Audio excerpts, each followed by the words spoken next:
What does it mean? This is part two on the first pasuk. What does it mean to be a servant of Hashem? Well, let's take a look and see the mafarshim. Start with the pasuk. Over here it says that it was after the death of Moshe, who was an Eved Hashem, a servant of Hashem.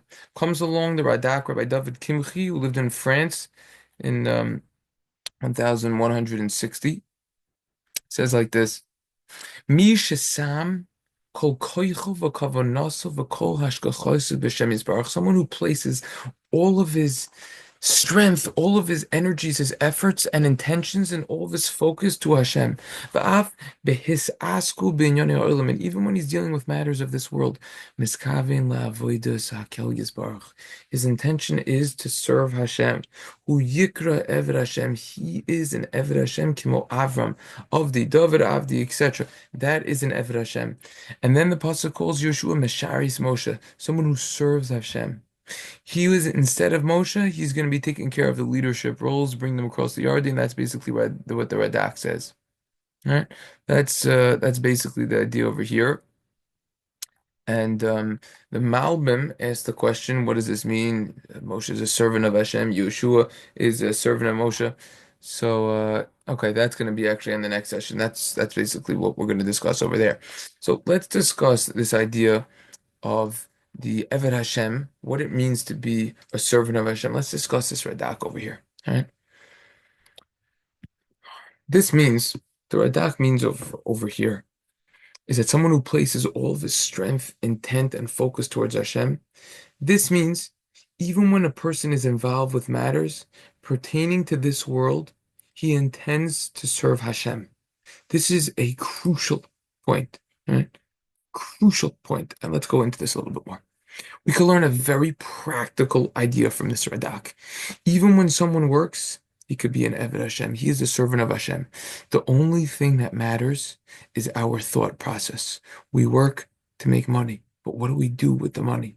If we use this money to buy yachts, to go on many unnecessary vacations, to buy 15 houses, we are missing the boat. We're missing the point, so to say. This money has to be used to support Torah and spiritual pursuits. Everyone is an Eved. This is important. We have Pesach coming up. Everyone is a slave. Everyone is a slave to someone or something. Everyone has a boss. The question is, who's gonna be the boss? That's the ultimate question. Who is our boss? You know who the best boss is? Hashem. Only someone who learns Torah is considered free, as it says in the Mishnah, as it says in Avos in the sixth parak, the Brisa technically, Ein lecha ben chorin ela misha oisek b'Torah.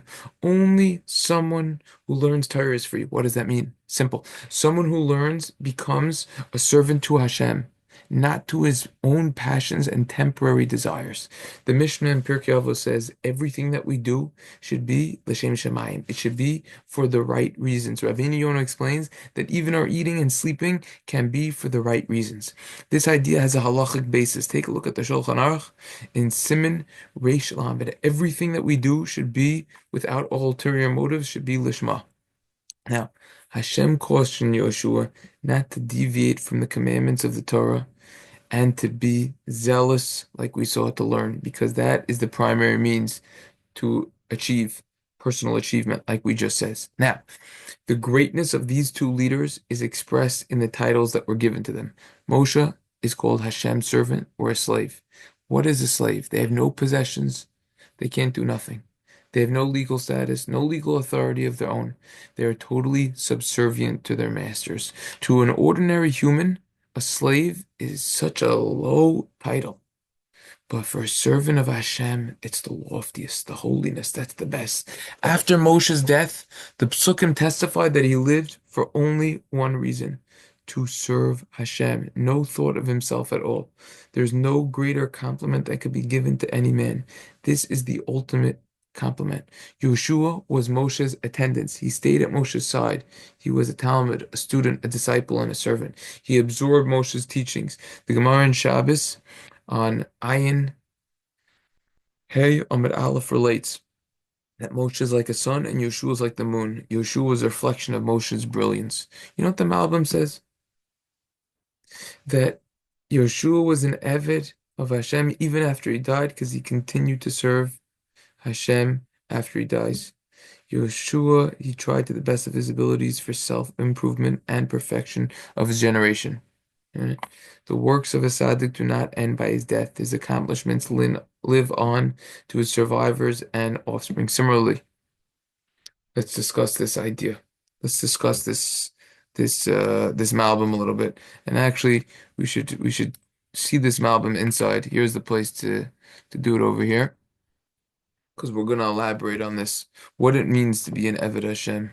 What it means even after a person's death. Here's the Malbim over here. Yehoshua was Zoicha.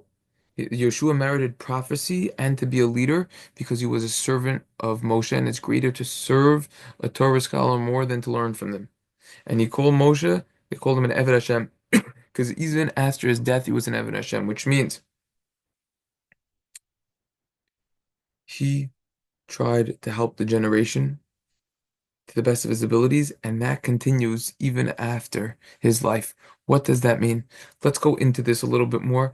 Let's delve into this concept, what exactly this means. Let's turn over to Parshas Vayelech. All right, Pasuk says the parsha is called Vayelech. Vayelech Moshe. Moshe went. Where's Moshe going? Pasuk, he talks about that he's dying. Okay, why is this parsha starting off? The only parsha in the Torah, Vayelech, he's going. What over here is going on over here? You know what the Gemara in Yevamos says? It's also Yerushalmi and Shkalim. Take a look at Yevamos over there in Sadi Zayin and Half. The Gemara quotes Rabbi Shimon ben Yochai, who says, Talmud Chochem Sho'imrin Dover Shmuel Mepiv Boilam Hazis Soitzu Doivos Bekever. That when you quote a rabbi who's no longer in this world, who's deceased, it says, if his mouth is moving in this world. Take a look at the Taklin Chaditin, the Korban Eidan, the Yerushalmi and Shkalim on that line over there. My great-great-grandfather explains that angels are called standing. This is in his commentary in Nachlas V on the beginning of the Parsha Vayelech. While humans are called moving, right? Again, a malach, an angel, is called an omeid, standing. A human is called a holech, he's going. Take a look at Zachariah in Gimel Zayin. The reason for this is angels are unable to grow. Unlike humans, we are always able to grow. Now, there's an exception, right? For every single rule, there's always an exception, right? Um, once we die, right? Once we die, we're not able to grow anymore. Now, for every single rule with an exception, there's an exception to the exception. We can't grow. However, if we have students, if we have Talmidim, if we wrote Svarim, so now we can continue to grow. The reason for this is what we just said. Whoever quotes someone who's deceased, it's as if the deceased, his lips are moving in the grave, it's as if he's alive. So that enables him to continue to grow. Now we can understand why the Torah uses the word went. On the day of Moshe's death, the Torah is alluding to the concept that even after his death, he's not going to be like an angel who's standing. He's going to be growing and moving to higher levels. Take a look at the art scroll in the introduction to Sefer Daniel. Take a look over there on pages XXXI to XXXII. Human beings who rise above circumstances and challenges to serve Hashem are higher than angels who have no free will, no evil inclination, and no existence other than that of carrying out the will of God. Man is created with potential that can be realized only through struggle and effort. Angels don't change. Humans are similar to angels in several ways, however. The Gemara in Chagiga relates on Tezayim Aleph that both angels and humans have knowledge, speak in Hebrew, and walked in a straight position. Now, the Sefer Parparos LaTorah and Bereshis on page 89 asks, why is the parsha named Chai Sarah? After the fact, the whole parsha talks about the death of Sarah. You could ask the same question on Vayechi when the parsha talks about Yaakov's death. The answer is, one answer is the Gemara in Brachos and Yudches teaches us that tzaddikim, that even when righteous people are died, they're still called alive. Tzaddikim b'mitzosim kiruyim chayim, whereas Rishayim b'chayim kiruyim esim. What does the Gemara mean when it says that the righteous people are still alive? They're not alive. You know what the Mishnah in Pirkei Avos says in Parak Beis? Marba Torah, Marba Chaim. The more Torah a person has, the more life he has. Similarly, if you take a look in the biography of Ram Chaim of Volozhin on page 61, it says the Torah is comparable to a person who is in a fast-moving river that has strong rappers. He's approaching a waterfall with a 100-foot drop, and before he falls down and dies, he grabs onto a branch. Right? Or you could say this is same story, a person about to fall off a cliff and he grabs onto a branch. Right? He's going to hold on to the branch for his life. The reason is obvious because his life depends on him holding on to this branch. We need to realize that the Torah is our life. Our life depends on this. The Torah is compared to Eitz Chaim Hilam HaChazikim Ba. It's a tree of life for those who hold on to it. Take a look in Mishle Gimel Yud Ches. So therefore, we have to hold on to it with our life. That's the idea over here. Yeah. So that's basically the idea. If you take a look in the Splendor of the Maggid from Reb Pesach Kron on page 45, he quotes the Gemara in Shabbos. The Gemara in Shabbos on Kuf Nun Gimel Aleph relates that before Rav died, he said to his students, "Give me a warm eulogy for I'm going to be standing there." Achim behespeda dahasim ka'amina.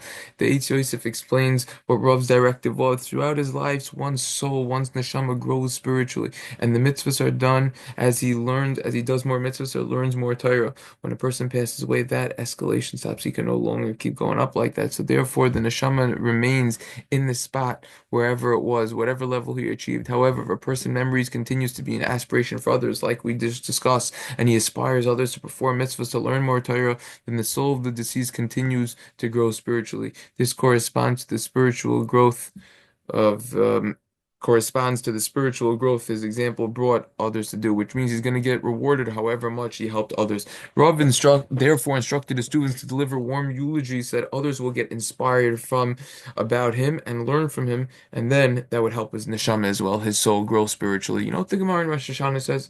The Gemara at the end of Maseches Rosh Hashanah on Lamed Beis and Beis says that the angels ask Hashem, we have a long davening on Rosh Hashanah, but at the end of the day there's no hallow. Why not? You know why Hashem said, "Efer, is it Efshar? Is it going to be possible that what Sefer Chaim, Sefer Mesim, Psuchim, Lefanav, Atamim, Shir, is it possible the book on the life and death are going to be open, and now the people are going to be singing?" Simpler interpretation of this Gemara is Hashem is going to decide Mi Yechya, Mi Yamos, who's going to live that year, who's not going to live that year.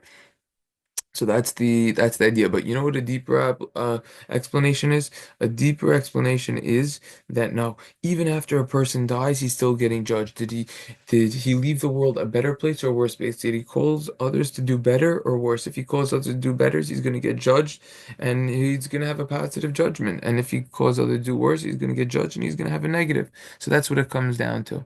So we see that we could still affect people even after we're not here anymore. This is similar to a domino effect. You put one domino down, amazing. You could see millions of dominoes fall down after. It's the same idea, domino effect, similar to if you're throwing a rock in a river and it's making the ripples over there. Same idea. It's a ripple effect. Classic. This is why the Gemara says that even when they're dead, they're alive. And this is why the parsha is called Chayisar, because these tzaddikim, these righteous people, sorry, Menu, they performed so many mitzvahs that they had such a positive ripple effect on the world. It's considered as if they are still alive. So that's the idea. That's something that we could learn over here from what? From Yehoshua, that we see the importance of what this means, that what of what it means to be an Eved Hashem, a true servant of Hashem, and this certainly applies to us as well. And we could apply these ideas.